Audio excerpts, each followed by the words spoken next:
Oh my God, yes. Yeah, it's a Big Hard Sun. It's a cover of a band called Indio.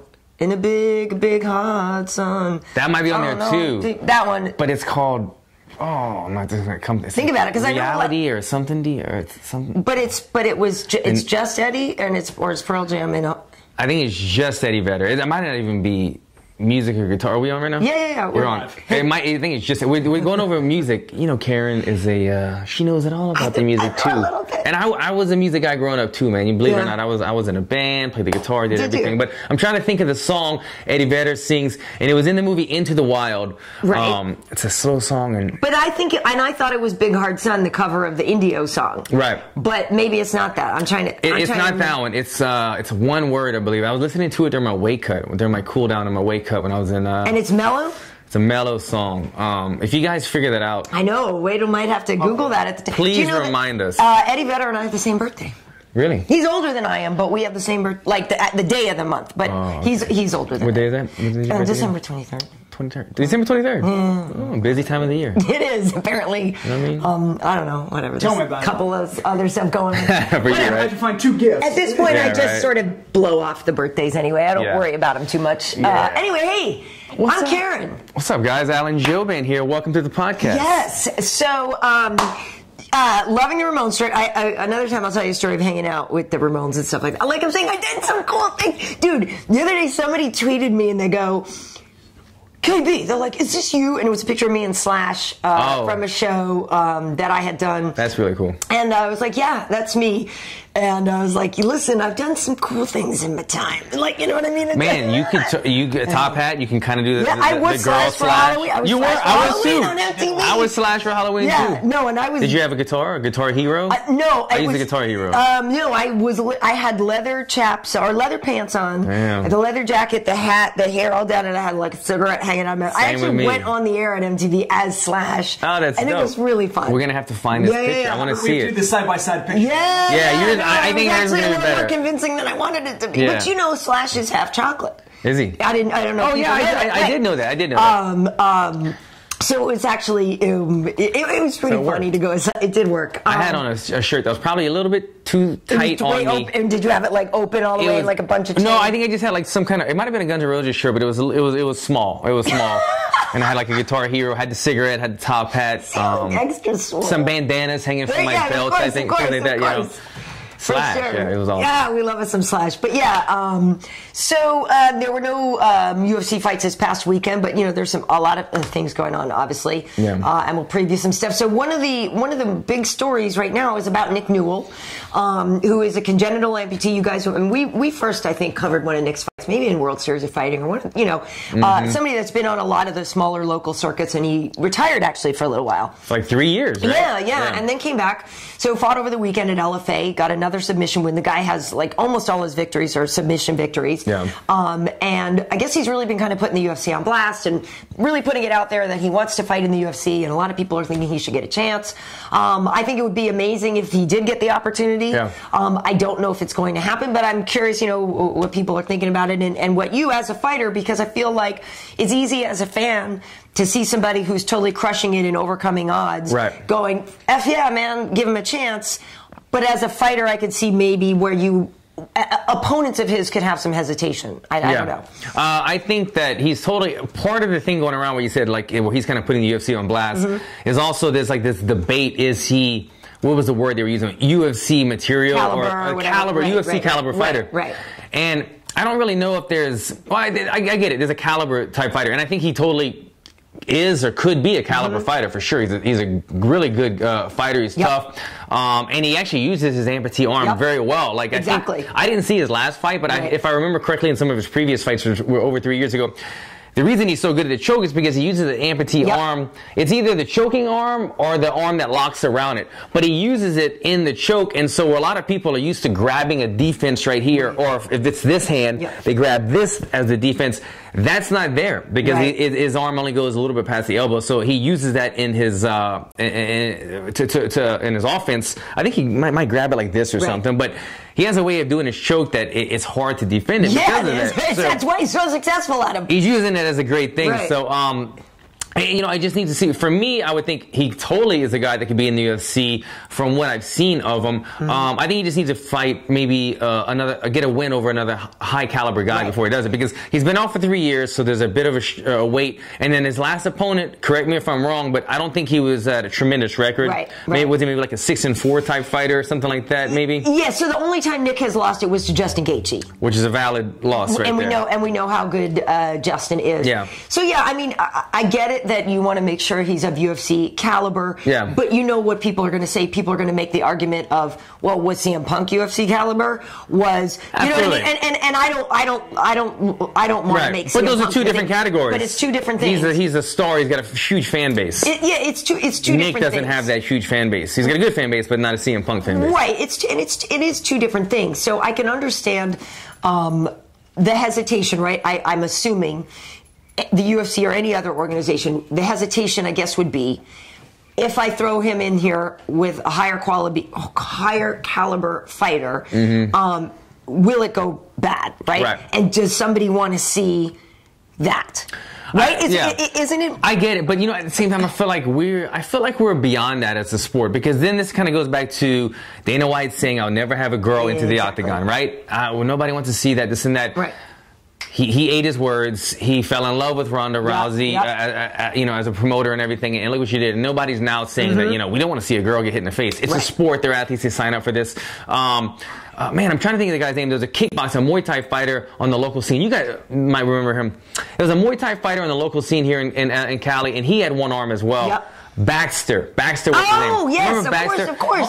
Baxter Humby. And I remember seeing him fight. Right when I first saw the Muay Thai, he was winning all kinds of belts, taking guys out, and he would hold his own, man. Some commissions would make him put a glove on his arm. Some would let him fight without it, but he would use it. He would elbow you with it, and he was able to beat guys and do very, very well against high caliber guys. Nick could do the same thing. I just want to see him. Couple more good quality wins. Exactly. And if they think, you know what, if he's an LFA champion or he just beat a former UFC guy, why not? If his record shows it, I don't think the arm has anything to do with it. I think it'd be so badass if he did. Like, I would freaking love that. I feel like he could be a star in the UFC. For if sure. he came to the UFC and there was all these questions, there would be a lot of eyes on his first fight. It would be the first amputee fighter in the UFC at least. And if he got a win in his very first fight, the UFC might be like, you know what, this is something we could back. This is something maybe like that, you know, the UFC is so big on like supporting the troops, and there's a lot of troops that could probably for sure relate to this in a big way. He's just a feel-good story in so many ways. Overcoming obviously what a lot of people would just decide, oh, my life, I'm gonna just be a victim here. You know what I mean? I love that he's not that guy. And it has an incredible amount of heart, and obviously like that is such an incredible turnaround feel-good story. And I agree with you, same thing. Women are never going to fight in the UFC, and then we see women doing it. So from a PR perspective, you could argue that it would be a good thing in that, you know, for people who are detractors and saying you guys are a bunch of violent animals or whatever, the fact that it is proving to be inclusive, if they were to allow Nick to fight, could be a good positive thing to say, hey, no, this is a sport. These are athletes. This is, you know, but I guess my question too is, for you as an opponent, a potential opponent, let's say you are a lightweight fighter, is that a fight you would take, though, right? Because I feel like some people would say, hey, listen, I don't want to risk losing, right? Because some people might not be able to just accept the fact that he's a really goddamn good fighter, right? And so some people might not want to risk losing to him. Other people might not want to risk being the guy that absolutely puts a beating on him, right? Like, and I can't say because I wouldn't be the one fighting, but I don't know how I would approach that. I mean, for me, it would just be like, if they came to me with the fight, we're in different weight classes, but I would be like, oh, okay, like, you know, the amputee guy, okay, well, let me strategize. And obviously, the first things first, you look at ways of winning, and that would be the first thing. I remember, like I said, I didn't see his last fight, so I have to kind of brush up on his fighting style. But I think I remember it might be his right arm that's amputated. And I remember thinking, I think he's an orthodox fighter.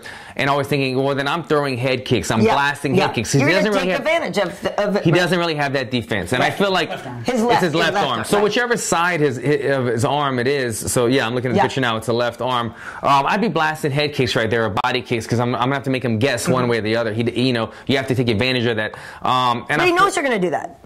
He knows that, but I feel like in some of the fights that I've seen, guys haven't capitalized on it all the way. And like I said, I need to brush up on him again because he's a very good fighter. He's an aggressive guy, but I think he obviously is a higher caliber grappler than he is a striker. For sure. And if you get a very measured striker in the UFC, they can maybe exploit that disadvantage that he has. But he's done well so far. His only loss, like you said, was to Gaethje. And I will say, even though Gaethje is a beast of a fight, if I remember that fight right, he kind of destroyed Nick. He made him look very bad. Right. But look, he's done that to a lot of people, so it's hard to really judge. I just want to see him in a couple more fights against guys that are maybe a little bit more of a winning record or better record, you know, a 10-2 type guy. And if he carries his own, then yeah, if he deserves to go, I think the arm should have nothing to do with it.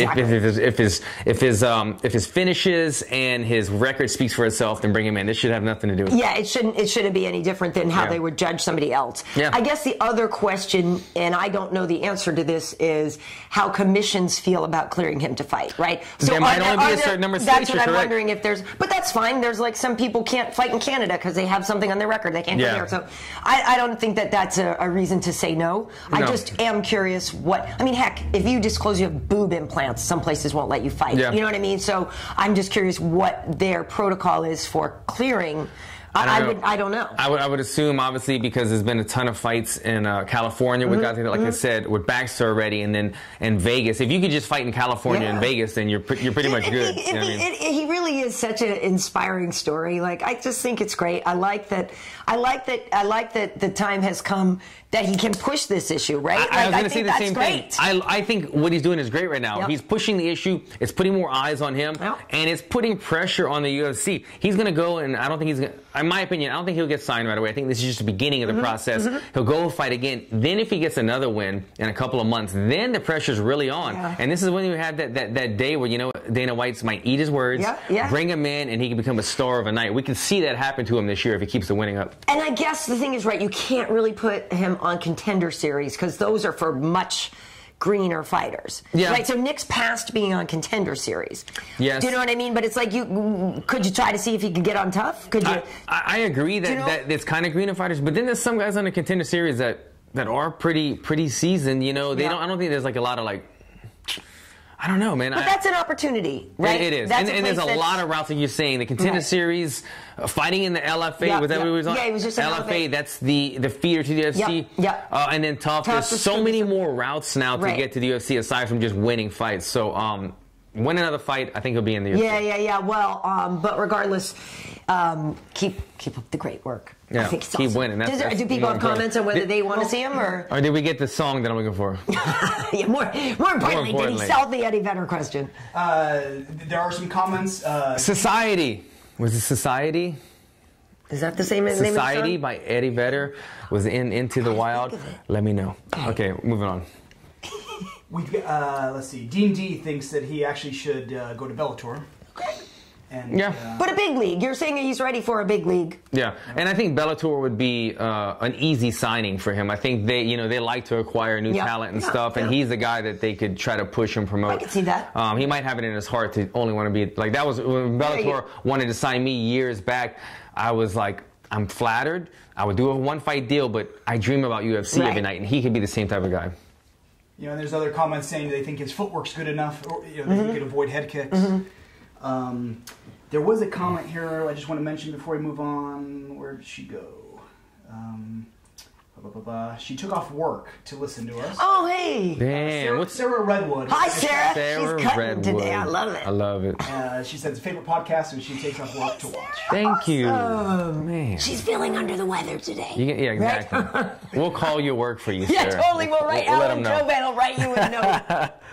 I love it. That's awesome. There's some other questions, but we can ask later that aren't fight related. Okay, cool. So, speaking of somebody like Nick fighting in the UFC, nice transition to the idea of Floyd. Sorry. Did you find the song? I'm playing on my phone right now. I found this. I'm going to pause it. We'll get into it after. So Floyd, you know, obviously we know Conor fought Floyd in a boxing match, and now the rumor or whatever the storyline is that Floyd might come to MMA, you know, and Tyron has been out there saying that he potentially can be training Floyd. You know, they talked about meeting up in Vegas and this and that, and it was on his beatdown show, and he said. This was on Tyron's show? Tyron's, yeah, Okay. his TMZ Hollywood Beatdown thing. Basically, to the long and short of it is, he believes Floyd could actually fight in MMA because being such a great striker, that we see a lot of people come to the UFC with one specialty. So his claim is that Floyd's one specialty of being a striker could be equivalent to somebody's, I'm a great striker, I'm a great wrestler, whatever. Right. And he made a statement saying something like he would need a few weeks, 2 to 3 weeks for kicks, but that he thinks that within like a 3-month period, he could feasibly get Floyd ready for a fight because the footwork of takedown defense or something is similar to, obviously he's got the baseline of great, incredible boxing footwork, and that he could teach him takedown defense based off that boxing footwork. I just feel like you need more than 3 months. Is this a joke? I don't know if it is. I don't know. I'm getting punked. You might. I get it. I don't know. I'm getting punked? I don't know. Oh, this is a real topic. The champ said it. The champ said it. I did have to hit the timeout button on the 2 to 3 weeks for kicking thing. In the words of Michael Bisping, Tyrone, or who calls somebody still calls him Tyrone. And you know I love Tyron. He's my homie, but I feel like you need a little more than 2 or 3 weeks to teach. I feel like he's doing like the political thing and avoiding the actual answer, the truth right here. There's no way. There's no way. I think that, yes, there is a chance that he might be contemplating fighting MMA. I still kind of think that's far-fetched, but it's not as far-fetched as him learning to kick in 3 weeks or learning how to sprawl in 2 months or whatever that is. Yeah. It takes time and time and time not only to get the muscle memory, but to instinctually do it. The repetitions of being in there, the ring time. The ring time. He's been fighting arm's reach his entire life. He's the best in the world at it, but he's been fighting arm's reach, big glove, nothing below the belt, no dirty boxing, no holding, all that stuff. And you add in, now there's a 4-foot distance with kicks and level changes and takedowns. He can learn how to do a sprawl on a wrestling dummy, repetition, but he won't. Doesn't mean that when it comes to the battle in wrestling, it's chain wrestling and it's battle. You have to win all those battles to win the one takedown defense. I don't think he's going to win the 2nd, 3rd, 4th, 5th battle in 2 weeks, whatever. I think honestly, it's too far gone now for him to learn all that stuff. I do agree with him that yes, it was a good point that people do come into the UFC with specialties. One specialty. That is true, but.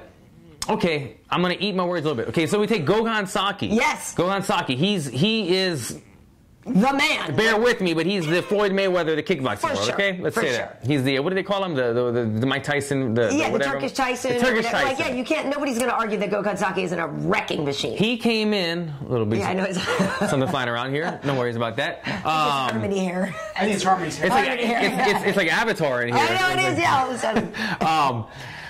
So he came into the UFC having not done, not be a wrestler or anything, but he actually did have an MMA fight years back, which he did lose. So he has experimented and played around with grappling and stuff throughout the day. Plus, when you're a striker like that, even though he's more of a kickboxer, they do Muay Thai. They do a lot of Muay Thai fights as well. So he's used to being able to clinch and being in that close quarters where Floyd has never been entangled with someone or anything. So Gogan Saki is probably the closest you could relate to it, but he still had a lot of experience that we didn't really know about. And you saw in his fight, he actually saw, even though he got a huge knockout, there was lots of parts where he was, I think, getting elbowed and stuff, right? Yeah. You saw a bunch of vulnerabilities in the fight. I don't think that Floyd can learn. I think that Floyd can learn some decent offense. This is how you shoot. This is how you take down. He's never shooting for a takedown. Right. He could learn some certain skills, but they won't transpire into the actual fight. That takes camps and camps and fights and years to actually do it in the fight. So no, I think Tyron's crazy. I think what's going on is, what is it? What's the name of his show that you talked about? It's the Hollywood Beatdown. The Hollywood Beatdown. So he's got his little show going on. He's the champ. He's doing his thing. Tyron, I ain't mad at you. No. I get it. Sometimes you just got to play ball. They want you to play ball. Make things interesting. Yeah. We'll see what sticks. He's trying to see what sticks. Shit ain't sticking on this show, though. There is no way. He might fight if the money was right in some fight, but there's no way. I And him against Conor, come on. You got to give him somebody far less down the totem pole. Conor would destroy him. Conor would take him down and humiliate him. Of course. Conor's got really good grappling, actually. He's not he's like me. I'm not an offensive wrestler, but I know how to wrestle. I just mainly use my defensive wrestling because I know what makes what gets the bonuses, and that's the striking. But you know where your moneymaker is, too. Right. I'm not trying to go to something that's less higher percentage. You know what I mean? So I agree on that. I hate to... Yeah, that was a lot. I'm sorry. I think it's great. No, it's great. I think it's true. I think that it's fun for T. Wood to say stuff to get a rise out of people. That's what he's doing. It could be true that he's going to train with Floyd a little bit. I know they've trained together before in the past. I'm pretty sure and stuff. So that whole part of it, I don't have an issue with. And I think it's amazing. I love watching Floyd with these clips of him stepping in the octagon and looking around like. I think it's hilarious, and I love that he's doing it. Exactly, I love that he's out with people. But that's my thing, is that Floyd has achieved so much and is such a legend. Why would you risk? That's why it's not happening. Fighting Conor in boxing was not a risk. No. Okay, as much as we are proud of a small risk, but you knew. But as much as we're proud of our boy Conor for getting in there and actually going 10 rounds. Yeah.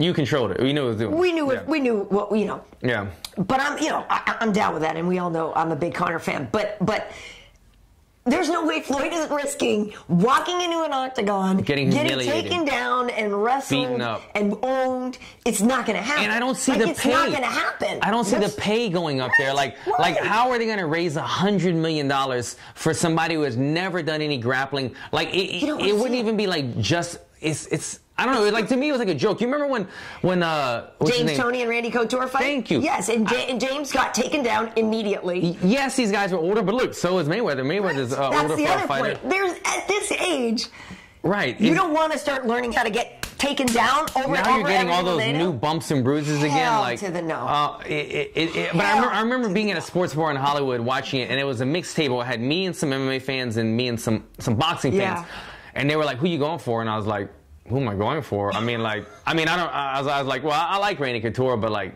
I mean, he's obviously going to win. And they were like, I don't know, man. I think Tony's going to catch him. And I was like, dude, y'all are really believing this boxing hype? Like, look, I grew up as a boxing fan, but there's no way. I mean, like, I just don't see it happening. He's just going to out-grapple him. Right. There's no way Tony's going to learn wrestling in a 2-month camp. Right. And you saw what happened. Yes, Randy took the far ankle pick, the safest route. He did. But he took the safe route. That's what any MMA fighter's going to do. They can just take him down and beat him up. And the UFC is not giving him $100 million for a 40, 41, whatever-year-old Mayweather to make his debut in MMA. It's not happening. No, and Randy is smart enough to know how dangerous James Toney is as a boxer. Yeah. Like, I covered a bunch of James Toney's fights when I worked for Showtime Boxing, and great dude. Actually, I have a really cute picture of our little baby girl with, like, James. She's only 5 months old, and he's a really nice guy. He's actually a really entertaining guy, but Randy wasn't stupid, right? So Randy's like, why the hell would I try to stand here and trade with this amazing heavyweight boxer? Like, no, thank you. I think the flip side of that is, who's going to be like, I'm going to trade with Floyd? No. They're going to take him down immediately, and Floyd would never risk that. I just think there's way too much... Or kick the crap out of him. Yeah, there's way too much ego and everything. And also, like, you're going to build it up like... what if they didn't pay Floyd all this money and you get this thing going? Now, it's not going to be a long fight. Who are you going to have him fight? You're right. I think it would have to be like... It's ridiculous. Like a CM Punk or somebody, you know? I don't know. It'd have to be somebody who's still kind of... I know, but then it's a freak show, Alan. Right, who's still getting their feet wet. Why are we doing... I'm trying to hook you up, CM Punk, because this is going to be your second payday, man. Let's promote this together, CM Punk. I'm a CM Punk fan, but dude, I don't want to see him fight Floyd Mayweather. Like, come on. But, like... Come on. Man, you're going to put, like, a high-level mixed martial artist in there with... He's never even... It's not happening. Like, he's going to be like dude, and the other guy's gonna be 5 feet away from him, just kicking him. Don't they tell you, like, after a certain age, don't bother trying to learn how to snowboard because you're gonna fall down all day and you're gonna wreck your ass. I can't snowboard now. This is what I'm saying. You're telling me, Harmony needs to get brushed or something, dude. She's shedding like crazy. You're telling me, a 40-year-old dude wants to go to the wrestling room right now? It ain't happening. I'm telling you. You saw James Toney. He wasn't wrestling. He was like, I'm not gonna go. Not going to the wrestling room. Ain't happening. It's not gonna happen. Again, let's just think business terms. How do we make this fight happen? Okay, first let's raise $200 million. That ain't happening. They're not. So They're not paying him that. It's And then so dumb. you said the second thing. My first thing is the money. The second thing is, why would he take the most flawless career, not only in terms of his 50-0 record or whatever it is, but you know what? As much as if you may like or dislike Mayweather because of, you know, things that he says or whatever in the past, when you look at career-wise, you want to have a Mayweather career, meaning you get the most money, the most success, and take the least amount of damage. He didn't have Rocky fights, okay? He had precision, pinpoint. People watch Mayweather fights and say, look at the defense in that fight. The counters, things like that. That's the kind of career you want to have where you're not messed up the rest of your life. He's had all the best parts of fighting. He's going to tarnish it if he goes in here and looks silly in there. You know what I mean? Okay, poll question we'll have to put up on our Facebook page after. Who's going to be in the UFC first, Nick Newell or Floyd Mayweather? Nick Newell. Bam, that gets my vote. I think that's poll my vote question. too. There we go. I say Nick before Floyd. I say in the Nick UFC. wins his next fight. He's in the UFC after that. That's what I say. Mayweather, I'm going to watch.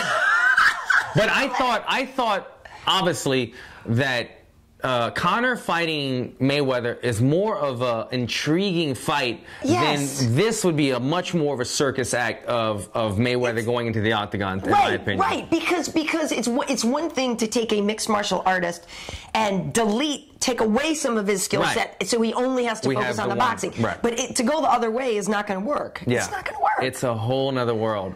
Yeah, man. I was just talking to my buddy Joe Schilling about this, and Bellator would like him to do more MMA. He's obviously a kickboxer, and Joe's been fighting MMA since forever. He's only got 5 or 6 MMA fights, but still he's working on his wrestling to this day. You're gonna take a 40-year-old Mayweather who has never wrestled, never sprawled, never in a couple of weeks learn something, and not only learn it, but at that age, and then utilize it in the cage is not happening. And Joe's already used to throwing kicks. Yeah, you know what I mean? But I like Joe as just a kickboxer. If I'm being honest, I like watching. Either way, he goes out there and he's got one mission to take your head off. So, like the flip side of that is you know what you're gonna get. Tyron Spong was a kickboxer, tried a little bit of MMA, but now he's just a straight up heavyweight boxer and he's doing well. Yeah, he's been killing. So he's only boxing now, Tyron. Right now, Spong is only. I'm pretty sure he's only boxing ever since the leg break. I'm assuming. Probably, yeah. I mean, I know he fought a couple weeks ago and he won. About boxing. I've been watching him. He's been hanging out with some of my guys that I watch, Dancing Dan and Nick Patty Watt. These guys that dance on some World Star stuff. But they got a guy in Miami. Isn't that this is the dude out of the two of us? Would you be like, who's the World Star? Yeah, right. But this dude. They're from New Orleans, and I watch them, and they do all these dances. They do the little Peter Piper dance and all these things, but they go to Miami and they catch all these animals. Oh, I know, the lizards. The lizards. Yeah, it's crazy. And so they're with them. There's some animal guy, and I see Tyron with he's into the animals and stuff. He's driving around with was it a monkey? I saw him driving around to go training. I think he had a monkey or some type of animal with him. I know. Hilarious, man. He's a cool dude, though. But he's a guy that. Yeah, I've always been a super fan. Man. He's a guy that was fighting big guys like Alice Overing at heavyweight when he really was a much smaller guy. But there wasn't really the money in the smaller division, so he fought up. Broke his leg real badly a couple years ago. And now I guess he's doing good boxing. He's doing well with boxing. But I remember it was a few years back. He was trying his hand at MMA. But I think he's finding success as a boxer now. But okay. So what else have we got? Well, there was a question for you. There's a couple. Oh, there's a couple comments about that. Okay, sure. One is, can you imagine Floyd when he shows up and they say, "Here's your $2,500 Reebok." He's got a cue blot and is this exactly? No. Is Mayweather gonna wear the fight kit? Is he gonna get 25? You're right. It's like $2,500 or $3,500 for your first fight. Let me show you.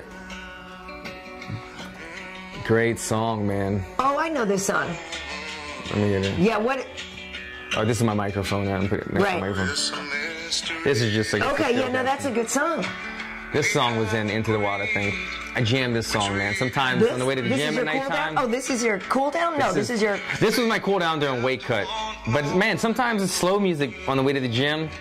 I get spiritual. Well, yeah, and their cover though, "A Big Hard Sun," is amazing because I remember when I worked at my radio station, we played the first version of that by the group Indio, and I loved it. And then when he covered, I was like, because it was already such a good song. Eddie and Chris Cornell did. They were two of the best voices. Cover guys too. When they would cover other people's music. Oh my God, yes. It was always legitimate when they would cover. So good, yeah. Chris Cornell. That now is bringing me down. You're bringing me down a little, Alan, because that was. Sorry about that. I got him on the playlist all the time. That one hurt. I'm gonna skip ahead. Just Yeah, I know I'm copyright. La la la la la. Yeah, I know. I was thinking about that Not too. too much more of that. That was actually me covering. Yeah, that was me singing. That was me and my acoustic. But people are thinking, what? No, Floyd? we had one other one. There was a great comment. Floyd's hands are known to be brittle. How would he survive with full-on squats? Let me tell you something. That's a great point because you know what? Yeah, look at every this. single fight. I have this. I broke my hand a couple fights ago. Yes, but thanks, Bilal. Yeah, Bilal Muhammad with the hardest head in MMA. But then this middle neck right here, those 4-ounce gloves don't protect you a lot, man. And this last fight, I just went and did some work today with Dr. Manasa, and they're like scraping the scar tissue out. It's true. There is a big difference between a 4-ounce gloves and the amount of padding that we're allowed. When you do MMA wraps, you wrap your hands very like aerodynamic because you have to put these small, tight gloves on. Right. When you do boxing, so much these more. guys, you see when Floyd's like warming up with his pads on, he's got like a 3-inch of padding and stuff. You don't. It's a quarter of that wrap on your hands, and then it's a 4-ounce glove. You said it. He has brittle gloves, and as good of a boxer he is, he's not known for the one-punch knockout. So is he hoping to get lucky with a one-punch knockout, or is he going to chip away somebody in a 30-foot octagon? And, you know. Good point though over there with the hands. Still say it's not happening. Yeah, me too. Okay, so this weekend, UFC London, Fabricio Werdum is fighting Alexander Volkov in the main event. That's a Fight Pass fight. Obviously, we know Werdum, is really trying to get his way back to a title fight. His last win was over Marcin Tybura. He filled in. Mark Hunt was supposed to fight Marcin, I think it was. Beat Tybura, went 5 rounds. He beat him. But prior to that, he beat Walt Harris really quickly. Remember, he was supposed to fight the Black Beast. There was that whole switcheroo, I think it was. Wait, he was supposed to fight the Black Beast, right? Well, not the Black Beast. Was it Black Beast? No, the Black Beast was supposed to fight Walt. Remember, there was some weird, I forget, and they swapped some people on the card. Yeah. Anyway, Walt kind of had to step in on that one, and he kind of knew, like, look, this is probably not going to end well. Yeah. But he took one, and to lose to Werdum by some. Well, at least he wasn't injured. Right. Yeah. 10-second fight. Right. But Werdum is he clearly needs the win, and it's funny because I think with Werdum fighting Walt Harris and taking that Tybura fight, I think that's partly how he got back in to doing the commentating and the stuff with the UFC. Like, they were able to work out their differences by helping each other out mutually. No secret here, MMA, we love some Werdum. He's a funny guy. He's an entertaining guy. So it's interesting, though, because we're close to this situation, right? Verdum's our buddy. Known him for years. He's a talented, solid fighter. But our boy Kenny Johnson has been training Volkov, and Kenny's a great wrestling coach. And so now it's like I don't know what to do here. Thankfully, it's not as awkward for us as it is going to be for Kenny Johnson. We're all professionals. We know we're just there to do a job. Hey, look, my last fight, not only did I fight a guy that I really like in Ben Saunders, but another teammate of mine, Richie Boogie Martinez, one of the Martinez brothers, the 10th Planet Jiu-Jitsu freaks, phenomenal Jiu-Jitsu artist, guys that I've rolled with a bunch. He's cornering against me. He texts me. He's like, "Yo, I'm gonna be in Ben's corner," and I'm like, "Damn! All right, do your thing." It's just you got to. I had one of our buddies in the corner. He had one of his. We're all buddies. So, but it does become a little awkward because Kenny Johnson. Kenny, keeping it real with Kenny, same guy, crazy Kenny. He's been in Russia for like 3 weeks now. But he has cornered Werdum. He has worked with Werdum. He has worked with Rafael a number of times. They were all on the Ultimate Fighter together and stuff, teaching, and they know each other very well. Kenny used to coach a lot of those guys. Now Kenny's also got the Brazilian guys. He's also got a lot of Russian guys that he trains. Russia loves Kenny. They bring him in for seminars every year for like a month at a time, which he's finishing up right now. But he, if I'm correct, he will be in Volkov's corner against Werdum.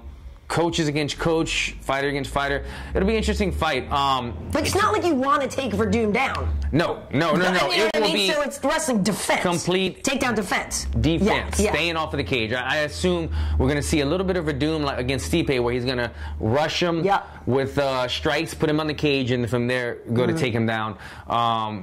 Two lanky heavyweights, two long lanky heavyweights. I can see Volkov. It's Volkov, right? Volkov, Volkov kind of like with a lower stance. stance, because he's very tall, very long, lowering his stance and just trying to like stay at the end of his punches and try to chip away at Werdum. I can see Werdum being more the rushing in to take him down. But you think we'll see the head kick at the bell? I love that. I love the Werdum flying head kick. I think that's epic, honestly. If it worked on Travis, who's 6'7" also or whatever, and he didn't, and it lands. Yeah, that's the thing. He's not just like, I'm doing a backflip. He's like landing this shit. He landed it on Travis Brown, like knocked Travis Brown. If you watch it in slow motion, like it like throws Travis Brown out of his shoes almost, man. It was, and he did that in Pride years back as well.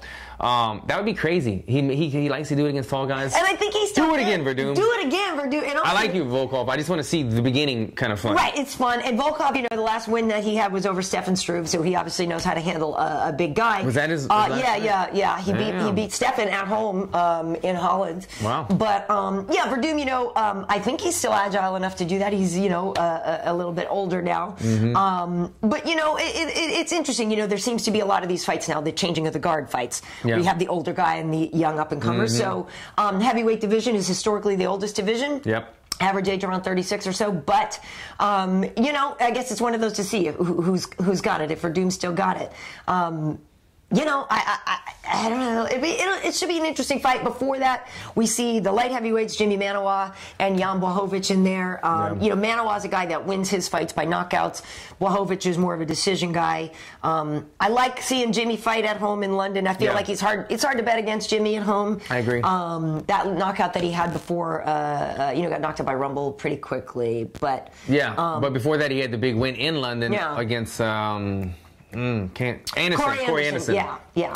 So that'll be a good fight. I like watching him fight. He's got heavy hands, man. He's a really good striker. He just, you know, he's kind of came up a little bit short a couple times on the big fights, but he's a solid go in there and put on an entertaining fight type guy. And he started late. You know, Jimmy's a guy that didn't start fighting and training when he was really younger. Is he? How old is he now? Is he my age or something? Yeah. So Jimmy, the story is Jimmy was a bit of an enforcer. Like, Jimmy was the guy you wanted to take with you when somebody owed you some money. Yeah, exactly. Okay. So I don't know the extent of it, but I think that, let's just say, he naturally knew he had punching power before he started really training. I like that. I like to get the backstory on Well, you can kind of see him, right? Like, when you suit him up and like see him like show up as like just standing in the background when you go for your meeting. Like, I would take Manuwa with me to a meeting and just have him. He's a big imposing guy. This is what I'm saying. When I fought in London, it was cold and windy outside, and somebody set their fire alarm off in the hotel. Oh, no. We all ran out at like 1 in the morning. He was having a training session. When he's out there, we're all like in those, the firemen give you those like silver flashy blankets or whatever. He's out there shirtless and stuff, like just got the shadow. I was like, that's a big man right there. That dude's huge, man. Yeah, he is an enforcer. Yes. And he does that very well inside the octagon most of the time. I think I could see him doing it again. This fight. I like it. Also, Duquesnoy is fighting Tyron Ware. Yes. Duquesnoy, I know, came out with a lot of flash. A lot of no pun intended. He's fighting Tyron Flash Ware. But but he had a good one, and then he lost one to Stamen or Stamen. But you know, I'm curious to see what he's going to do, because there's a lot of potential there. Should be a good striking fight. Tyron is not going to be taking him down. I don't believe. No. I mean, you never know. But instinctually, Tyron, a local guy fighter over here in SoCal, he's a good striker, a real phenomenal striker. He had a very close fight against Sugar Shane, which he could have won. It seems like all of Sugar Shane's fights, he leaves it to the third round, right? Yeah. Dude, because Sugar got real tired in that fight against Tyron Ware, and he just didn't end up getting it, like you said, in the third round, having enough to get it done. He's super flashy and smooth with the striking, but he does seem to slow down later in the rounds. Yeah. And well, we're not talking about him anymore. I was about to say that could be an opening, but he's not even the one fighting. Not even. It's Flash. I know. But both guys, Flash and what's his name that does the split? It's a guy that does the split. Duquesnoy. Yeah. They're both good strikers. Should be an entertaining fight. And then the other one is Leon Edwards. Edwards versus the tall white guy. Is that what it is? The young Sabota. Yeah, Sabota. Oh no, never mind. That's a different one. Yeah, different guy. You're thinking of Danny Roberts. Hot Chocolate is fighting. Danny Roberts is fighting tall white guy. Yeah. I remember watching this guy fight. I don't know his name off the top of my head, but he's like a very young looking guy, and I think you remember him being the guy that Danny Roberts is fighting. Yeah. More traditional type. I think he was like a taekwondo or karate type guy, and he came out with that very like traditional type stance. It didn't go his way in his UFC bout, but those are two welterweight fights I'm looking forward to. What's that? No, that's good. Yeah, the Danny Roberts versus tall white guy, as I'm calling him, and Leon Edwards. These are two welterweight fights. Yeah, Leon's Jamaican, lives in England and stuff like that. So gotta go with the Jamaican in that one. I'm gonna hold off my picks on that fight and just look as a jealous welterweight looking to see what happens. All right, well, do we have questions here? Going back to the heavyweights. Okay. A couple fans wondering, will we ever see Kane versus Werdum again? God, just Kane. More face punching. We need you, Kane. I just want to see. We need There's you. comments saying it needs to just be Kane, period. Sea level Kane. Yeah.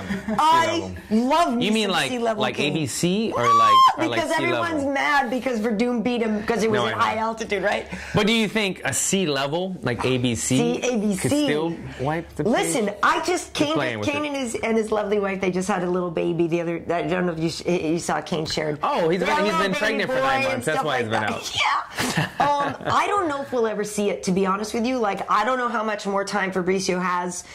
You know what I mean? Like, he's getting up there. Kane's been out so long that, like, in a way extends his career, but at the same time, I don't know what's going on. But is the fire still lit? I mean, how can to me, like, to have somebody as good as Kane I haven't heard on any the updates. sideline is like incredibly sad. And how many times have we had this conversation, this story about when is Kane coming back? When are we going to see him? Because he is one of the best that we'll see. But if he's not fighting and is inactive, is he getting better because he's not getting banged up, or is he not even getting worse, but is he not evolving because he's not fighting? I don't know. We just need to see him in the octagon before we even can think who he's going to fight. I like Kane. And then the other one, conversation they're having right now, Android 16, Dan Jensen, and Sarah Redwood, they all think Joanna's going to get her belt back.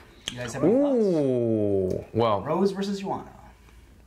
This one's a struggle for Karyn. So while she thinks about this one. It's funny that somebody asked this because I was thinking about it before this show. Because I saw Rose say, this time I'm going to choke her out. It was a fluke or something, yeah. No, Rose was saying, no, this time I'm going to choke her out. Oh, Rose said that. Yeah, so Rose was like, last time I knocked her out, this time I choke her out, something like that. Well, she could have choked her out if she wanted, but. Right. And I can't pick. I don't know what to pick in this. But my question to you, I'm gonna flip the script. She avoided the question. Totally. She's throwing you under the bus. No. I'm not. I'm asking you a question. I don't want either of these girls punching me in the face. Who do you think usually has the advantage in a rematch? The one who won or the one who lost? The one who won. Right. The one who won. Right. The one who won has the advantage of that confidence going in. The one who lost is going to have those little bit of doubts. Because they're saying, Joanna's doing it. She's saying, that was a fluke. I wasn't on. You're looking for what might the possibility be. And I believe her weight cut was crap. I think that is a factor. But she's also going to have in her head, did she not only find my number, but does this girl see right through the front that I put up, the intimidation? Because this is a real thing. Conor, as we said, like, he sometimes wins the fights before the fight, and Joanna does that as well, very well. She's probably she probably is the best in the women's division. Psych out? Psych outs, 100%. Yeah, I think so. She gets in your head. She shows the confidence. She does the trash talk. You're just excited to be on this platform of fighting for the belt, and now you got to deal with trash talk and media and how your posture. Like, it's a lot of extra stuff to think about when sometimes you're just thinking about stay focused. Well, Joanna's so comfortable, and she does all the things that kind of throws you off. But maybe Joanna's thinking, man, she saw right through my crap. I don't have that advantage going back into it. I'm going to put on this front saying that, like, this time, I'm not going to get knocked out. It was a fluke, this and that. But if Rose truly does see through that and she's able to go in there with that laser focus that she had in the initial fight, this is a hard one to pick, man. On the flip side of that, what if you're Joanna and you're like, God damn it, like, I had the crappiest cut. The worst thing, it was the perfect storm of the worst things happening, right? And she was trying to break that record, and maybe she psyched herself. Maybe she ended up psyching herself out too much by putting too much on trying to break that record, right? That's all we talked about. You're the one who can do it. You can break Ronda's record. You're this, you're that, you're this, you're that. So maybe she got built up too much with that. And I'm not saying believing her own hype necessarily. Yeah. I'm just saying there's a lot going on, right? That it'd be hard to tune that out. What if it is a combination of overly psyched out and the worst cut of your life or whatever, right?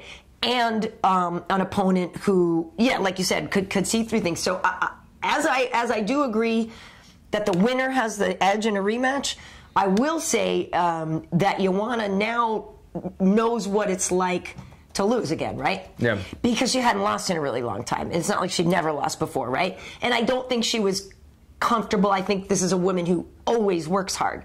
But there is that idea of, oh, you took my shit from me? Oh, hell no. Yeah. You know what I mean? And so she could be completely reinvigorated, completely 10 times scarier this time out. Like, 100%. I don't know. Losing is a double-edged sword because it takes your confidence away, but it also lights the fire back in you again. Right. And you got to see which one is going to prevail. Did you want to need that confidence and that swagger and that trash talk to psych out her opponents to get the win, or does just the hard-working Joanna that got her to the belt, is that the better fighter? We're gonna see. This fight makes it so exciting and so upsetting. I'll say this as well too, to add to what you also said. The Joanna that I saw fight, I remember watching that fight thinking, she doesn't look right. She kept throwing lazy low kicks, and I remember thinking she's gonna get countered, and she ended up getting countered after a bunch of them in a row. And I remember thinking, why is she throwing this kick without setting it up first or doing something after? And she got caught, and then she got to go back and say I believe that was a horrible performance by her. So I do 100% agree. This is not the normal sharp. Right. She didn't retract everything as fast as she normally does. She was throwing it and lazily coming back without setups, and that's how she got caught. So if she just fixes that problem right there, I see a total different Joanna. If I had to pick because of that, because I thought she looked completely odd, not herself that night, I would pick that Joanna does retain the belt. But love you, Rose and Thug Rose. Thug Rose! And give me the trilogy. Thug Rose! Yeah, I mean, I don't know. You can't deny Rose. Rose is so dialed in on who she is right now, and just better and better every day, training with Valentina Shevchenko a lot and stuff like that. Dude, I don't know. Long answer is we have no idea. D&D's wondering, was that Joanna calling out? Yeah. No, I just, like I said, it's like when you put your two favorite people, do you know what I mean? Your two favorite, you know, it's why are you fighting each other? It's you have to just break it down at that point, because we can't get too emotionally into it, and it could so go either way. But but again, like I said, Joanna did not look the sharp person as sharp as she normally is. Right. And I feel like if she goes in as a sharp person, she would get the victory in this fight. I don't know though, man. We shall see. I don't know. My God, I can't wait. What you got? Oh yeah, so Johnny Hendricks, I wanted to ask you about this. Formerly in your division, actually, if you type his name in on the UFC site, it doesn't bring up any results. But I wanted to ask you about this because Brett Okamoto the other day had tweeted out that he saw Johnny at the PI, and that Johnny still said he had a lot to give, and da-da-da-da-da. And my question, or my thing with Johnny always was, I felt that this was a guy who needed better coaching. I felt like he was not the person who should have been in charge of his own fight career. And I know he had some management team takedown or whatever, some people that I've heard through the grapevine, some, maybe not great things happen. Team takedown, that's or whatever, with money, whatever. But Johnny has always struck me as a person who is a kind-hearted person, who obviously an incredible wrestler, but who needed better coaching, and he needed people who cared about him a little more. He seemed like a person that didn't have enough people, the right people caring for him. So I'm curious what could happen at the Performance Institute, and we know he has some nutritional issues before or whatever. But I guess my question to you is, do you think you could change Johnny's career now at this point with all these things that have happened? The last time we saw him was Bohashinya, and I'm wondering if you think Father Time is just too much for Johnny, because partly I kind of do, and it makes me sad, but I think it's tough because I feel like we see Johnny and he's so hit or miss. He comes in and he has this lazy performance, or he misses weight, or he loses a fight, and we're like, yeah, okay, he's way not washed up. And then he comes back and he'll make weight and look sharp and crisp and have a good fight and look somewhat reinvigorated. If I had to measure it all out, I would say that, the ship is pretty much sailed for Johnny. That's Johnny calling you right now. Yeah, I know exactly. He's showing me a picture of his truck right now. He's got a badass truck. Yeah, he does. So I feel like if overall this ship is somewhat sailed for Johnny in terms of making a run or being that big name. Yes, he could still be an up and down guy in the division, I think, or whichever division he feels is right for him. I did see that he was over at Cowboy's Ranch for a while, though, right? He was over with Cowboy, training over there, and he seemed to really like it, like a different group of guys and everything. And I agree. I think that's what he needs. I remember when he was at the Team Takedown, they were talking about, like, thank God he won the title because we had, like, $1 million invested in him thus far up to that point. And I was thinking, like, although they were surrounding everything around him financially and workers, teammates and whatnot, maybe it just wasn't the right setting for him. And obviously he got out of there and went other places, but you got to find a place where not only that you're improving, but you're happy. And hopefully he finds both with Cowboy and them or with the Performance Institute. He's a good dude, and I would like to see a comeback story. Yeah. But with the way, I guess it also depends if he's going to fight at 70 or 85. But there's just, there's so much. I think 70's got to be so far in the right. It's got to be now, right. Yeah. But then you're going to put him in where you see people like the Blachowicz that are like this young, big, talented guys now. And that's why I think even if we got to the peak Johnny Hendricks that we could get right now, I feel like there's just too many young bucks in the division that are just too good now. It's weird because the evolution of Johnny was I remember watching him on Access TV back in the day, and he was a wrestler, and he would ground and pound you, and he came to the UFC, and he became a one-punch knockout artist, the guy that would knock you across the ring if he touched you. And then he got in these epic wars with Robbie Lawler where all of a sudden, but wait, Robbie's able to eat his punches, you know? And Robbie's a guy that can be knocked out. Great fight with GSP. Yeah, great fight. Yeah, exactly, GSP. But we saw all of a sudden now he doesn't have that one-punch knockout anymore. And now, like, we're not really seeing him able to take down that many people. And it's just, I'm not insinuating anything. The evolution of him was from a great wrestler, and he is a great wrestler, but he doesn't really utilize it. And then the punching power, which punching power is never really supposed to go away. It's supposed to be the last thing. And now it doesn't really knock people out anymore either. He seemed to almost be quicker in one of his last good fights that he had. He almost seemed lighter on his feet in some of them. But when you don't have the wrestling, you don't have the punching power, it's going to be hard for him to be the more athletic middleweight, or the better athlete at middleweight. He might be smaller and quicker, but it's going to be a hard struggle going against those big, strong guys, like you said. I think so. Alrighty then. Well, questions? Oh, Dana's son, boxing. Did you see that? Yeah. I was wondering. Congratulations, son, Aidan. Yeah. Congratulations, Aidan. It's funny. I saw Dana post it, and I was like, "Who's this guy? Who's this guy?" And then I saw White at the end. And, meanwhile, Lorenzo's yoked. Yeah, right. Always. Always. So he won his fight. I miss seeing Lorenzo around. Aidan won. And that was his first fight. His boxing. He's been boxing now. Yeah. Nice, man. Yeah. That's cool. That's cool. You're doing it. A lot of love from all the fighters. Nice. Yeah.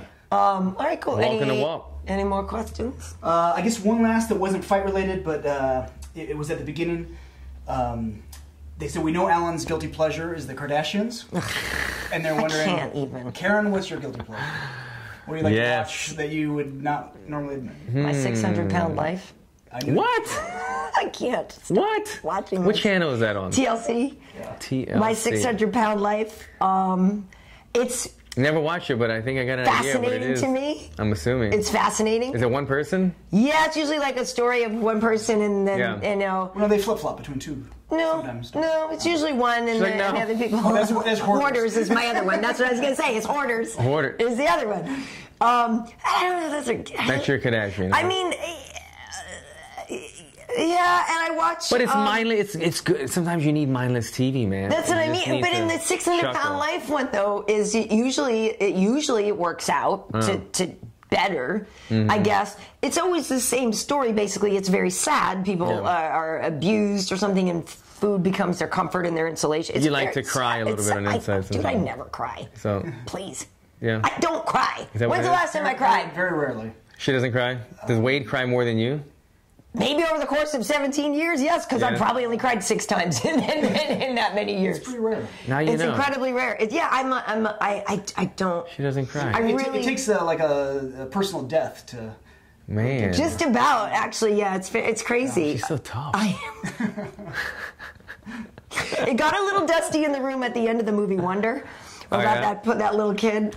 It got a little dusty in the room because I was sitting there next to our little maid. I was like, oh, you know, but you could see that one coming a mile away. Or Gotcha. But yeah, the last time I cried was a long time ago. Maybe you just need a good cry, Karyn. Maybe. Are you saying I'm like pent up? And Go. Actually, you know what'll happen? It'll happen randomly, like in traffic. Yeah. Just all of you guys should just F off and go home. Like, it's like literally like, yeah, you get to the breaking point of just like, oh my God. Go put on a little Chris Cornell, Eddie Vedder Society. Crank it up. That's going to make me sad. Get you a good cry on. You'll feel better. I don't know. I really don't need to cry, I don't think. All right. Anything else? Anything else? Yeah, there was D again. He's asked me what mine was, and I'd have to say Storage Wars. Hey, I was watching it last night, Storage Wars. I don't know why. Why? I don't know. It's fascinating to see what the hell they pull up. I'm a little over it now, but I used to watch the hell out of it. I watched it last night. He would watch Pawn Stars or Pawn whatever. See, American Pickers is kind of my... Oh, my God. American Pickers. Yeah. And all the car shows. I like all those, too. Yeah. You need to put American Pickers together with the Hoarders, though, right? The Hoarders have all the shit. Forged in Fire. Oh, I've watched it a couple times, Forged in Fire. Yeah. I auditioned for some show. There's some new one coming out like that. They wanted me to be a judge on it. Really? Didn't get Go for it. I will watch a little Say Yes to the Dress, too. I don't know these shows. Say Yes to the Dress is about the girls going to the bridal store in Manhattan and spending like gobs of money on pretty dresses. Right, and they just come with their friends and they're like, I don't like that one and this and that. And so I will watch Say Yes to the Dress. What we'll do is we'll flip-flop one weekend. I will not watch the Kardashians. The Kardashians. Dude, I would rather watch the poke season my finale out with hot forks. You will watch the season finale. Are you kidding me? And you will like it, Karyn. No. I'm going to watch 600-pound wife or whatever. My 600-pound wife life. Well, the closest she had to do, what was that show you had to host with the dating show thing? And you had to watch like 2 Love seasons Connection? back to back. Oh, no, I did do... you hosted Love Connection? No. I did the reunion for Love or Money, which actually was sort of a fun show or whatever. Like, Love or Money. I don't mind watching... I mean, if I would watch The Bachelor and stuff like that before I would watch a Kardashian show. No. Kardashians, man. Dude, I mean, I watch it with my wife. I wouldn't watch it alone, but still, I enjoy it. I enjoy it. Oh, you know what's $1 Million Listings? That's the shit. You watch $1 Million Listings? I've seen that one. Love me some $1 Million Listings. That's my show. And then the flipping out one too with the crazy, with the lips. I can't. I gotta work on the Kardashian thing, shows. Alan, because I just Counting Cars. I don't understand. Like Counting Cars. Counting Cars is dope. Yep.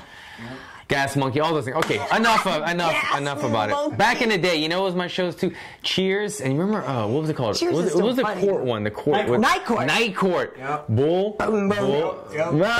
Night Court. Boom, boom. Come on. That was like John Larroquette and everything. Yeah, I remember I used to watch Night Court, and then like my mom would watch Cheers. I love Cheers too, but that was more her show. You know, Karyn grew up in Boston. Yeah. The first time I went there to visit her family, I'm like, we got to. He wanted to go to Cheers. Yeah. And you goddamn tourist. Yeah, right.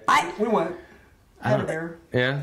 I don't like tourist crap like that, okay? But the funny thing is if you do go back and watch old Cheers and you see Woody Harrelson, who was amazing in 3 Billboards Outside Ebbings, Montana, Missouri, which was such a great movie. A new one? That was, Sam Rockwell just won Best Actor for it, and Frances McDormand won Best. I'm not caught up.